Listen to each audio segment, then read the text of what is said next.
Today is the last day that Parliament sits before the election.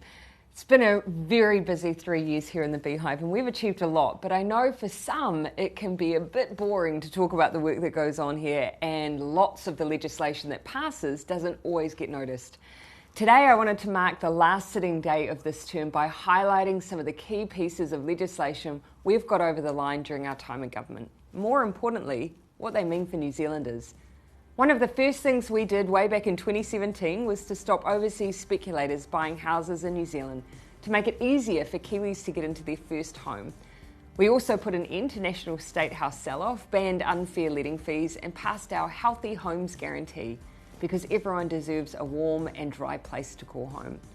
We passed legislation to extend paid parental leave, and so now new parents can take up to 26 weeks paid leave to spend those precious first few months with their little ones.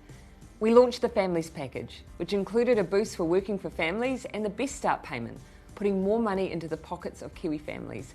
And we introduced the Winter Energy Payment, helping people keep warm and healthy through the colder months. We helped Kiwi workers by increasing the minimum wage, reinstating meal and rest breaks, and making it easier to raise pay equity claims through the Equal Pay Amendment Bill.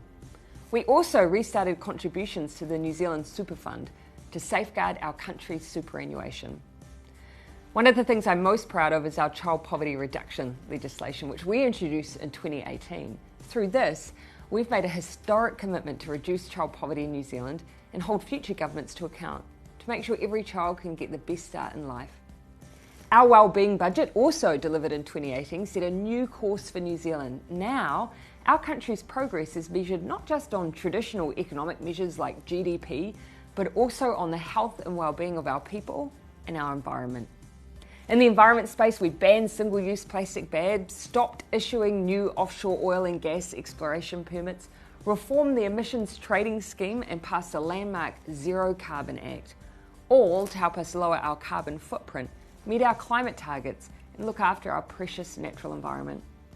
We've also done a lot in the health space.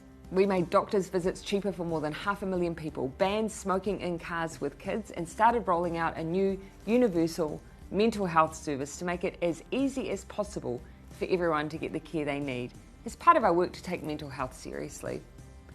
In the wake of the Christchurch terror attacks, we have banned military-style semi-automatic weapons and assault rifles and introduced new legislation to counter violent extremism online to do all we can to prevent a similar event ever happening here again. This year, much of our focus has been on supporting New Zealanders through COVID. There's a little too much to mention here, but key pieces of legislation include introducing the wage subsidy, a significant package of tax reforms to help businesses. It's the single biggest government support package to businesses via the tax system in modern New Zealand history. And our work to fast-track projects under the RMA to help deliver more jobs sooner and keep New Zealand moving. These are just some of the many pieces of legislation we've introduced during our first term in government, which are already making a huge difference for New Zealanders and their families. As you can see, we've done a lot. And we couldn't have done this without all of the staff at Parliament and the backbenchers who have helped us scrutinise and improve all this legislation along the way. Thank you. There's still more to do, but I'm really proud of the progress we've made so far. I hope you are too. Now let's keep moving.